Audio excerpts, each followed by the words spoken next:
Let's dive right into this explainer, because today we are looking at something truly mind-bending. We're going to explore how one man translated an entire nation's survival strategy into a personal life protocol. We're looking at the work of Lin Keng. He literally took the macro-level engineering of Singapore's national survival and mapped it directly onto his own day-to-day existence. It is a stunning look at systems engineering, but applied not to a machine, but to a human life. Right out of the gate, this framework completely challenges our modern hustle culture. I mean, think about it. Most of us are programmed with a performance focus, right? We are constantly told to optimize our output, maximize our efficiency, and use every single resource we have just to get ahead. But Lin introduces a total paradigm shift. He calls it a survival focus. Here, the goal isn't to be the most efficient. It's to sense signals, adapt over time, and ensure absolute stability. He is basically asking us to prioritize not collapsing over achieving peak performance. Section 1. The initial survival condition. To really understand this, we have to start at the very beginning. Lin was born in 1966, which was just 1 year after Singapore's independence. His birth name was Kok Peng, which translates to national peace. Now, that wasn't just a name. It deeply reflected a mother's intense desire for stability during an incredibly uncertain era in history. She didn't know anything about systems engineering, obviously, but her maternal instinct grasped the absolute core of system stability. That instinct became his system's absolute initial condition, and it planted the seed for literally everything that followed decades later. And that deep desire for stability perfectly mirrors Majulah, which translates to onward or progress. In this context, Majulah represents Singapore's macro-level national survival logic. You see, early Singapore didn't just exist by default, it existed purely by design. The entire national infrastructure was built from the ground up for collective resilience and national survival, engineering massive stability through deep redundancy. So Lin took that macro Majulah logic, the actual operating system of a whole country, and he brilliantly mapped it directly onto a micro scale. That's how he created the Kenyan systems model, or CYSM for short. Where Majulah is for collective resilience, CYSM is life system design built strictly for individual autonomy and life continuity. It is the ultimate personal application of national engineering. Section 2. Survival over peak performance. The parallels we're dealing with here are just absolutely striking. Just as Singapore faced a stark survival crisis back in 1965, they had no natural resources, no hinterland, and absolutely no guarantees that they would even survive as a nation. Lin faced his own intense, personal constraints in 2024. He was entering retirement, battling schizophrenia and glaucoma, and doing it all with zero private insurance. The stakes were incredibly high for him. If his personal system failed, the results would be catastrophic. Because of those high stakes, the core logic for both the nation and the individual had to be a survival and stability first approach. Think back to Lee Kuan Yew looking at Singapore in 1965. The pressing question wasn't, how do we make Singapore wealthy? It was literally, how do we keep Singapore alive? Lin asked the exact same question of his own life.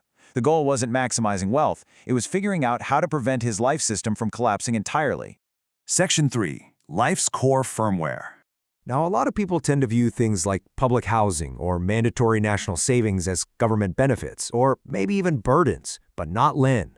In CYSM, his fully paid-off HDB public housing flat acts as his physical substrate. By totally eliminating rent and mortgages, he drops the base noise of his life to an incredibly low-energy state.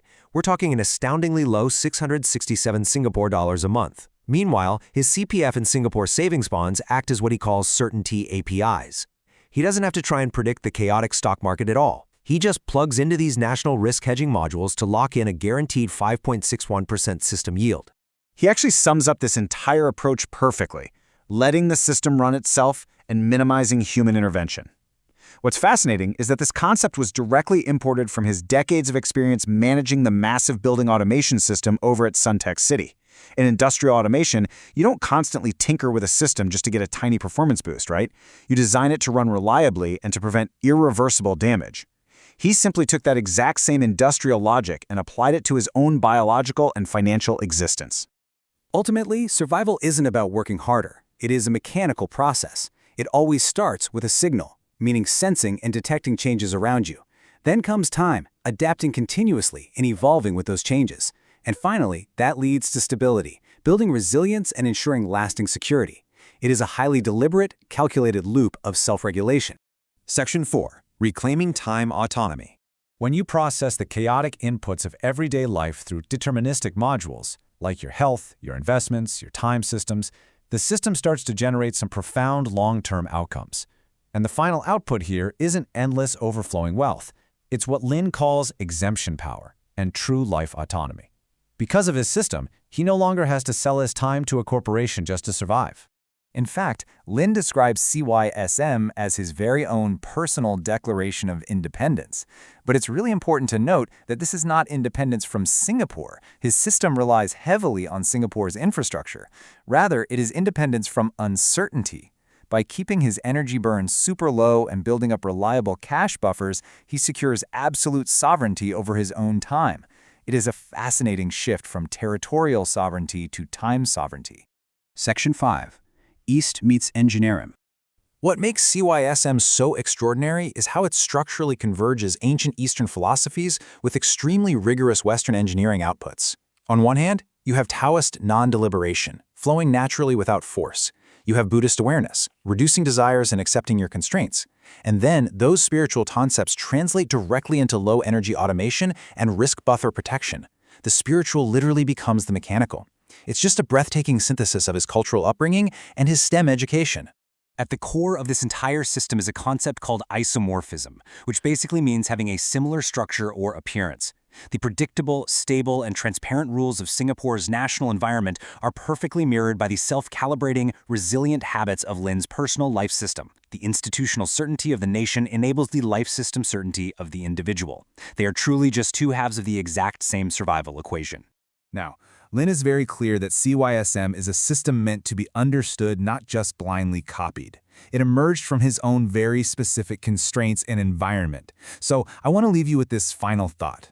If you had to step off the performance treadmill tomorrow, if you had to architect your own initial conditions into a protocol purely for survival and time sovereignty, what would your firmware look like?